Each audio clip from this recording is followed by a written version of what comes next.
know. And I would just say that the difference between the antennas is significant, and particularly the height. This antenna is only looking at about a 50-foot above the ground takeoff point, and it's facing terrain that is rising, not sloping in this direction. So that is another factor to consider. And I think Jeff is at, let me see, I don't remember, I think he said 80 feet. Now, Jeff, what is the antenna? Is it a 3-element monoband? Is it a full-size Yankee? No, it's not full-size, John. It's an XM340. Okay, so it's a Cushcraft XM340, and that means it has 3 active elements, correct? That are coil-loaded or something, right? Yeah, that's right. I'd like to do one more test, though, John. I'd like to talk together to Aaron and just see, what he thinks, if you don't mind. So why don't we give him a call together? Go right ahead. Victor Yankee Zulu Mike. Victor Yellow 2 Zulu Mike.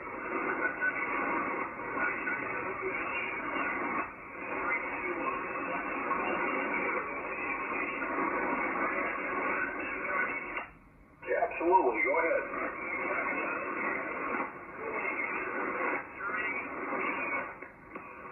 Victor Yankee 2 Whiskey VY2WW.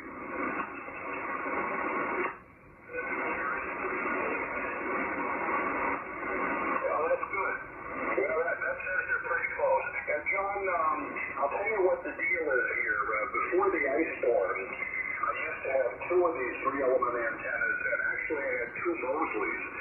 VK2 Sugar Radio was using 14-foot Mosley. I used to have the big brother to that 3-element Mosley on a 36-foot boom. But even though I had those things up for 20 years in New York, they lasted about 6 months here in this island.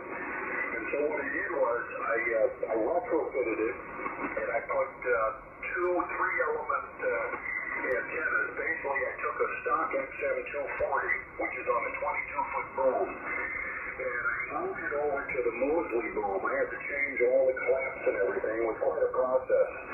But I wound up having 2 3-element XM340s. I just worked with W1 Jackrabbit, who designed the XM240.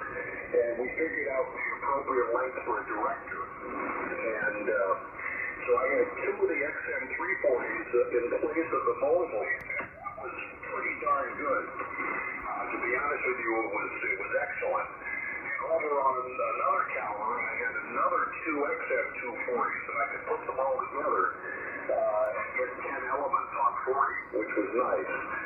It was a very, very nice system, but then the ice storm intervened.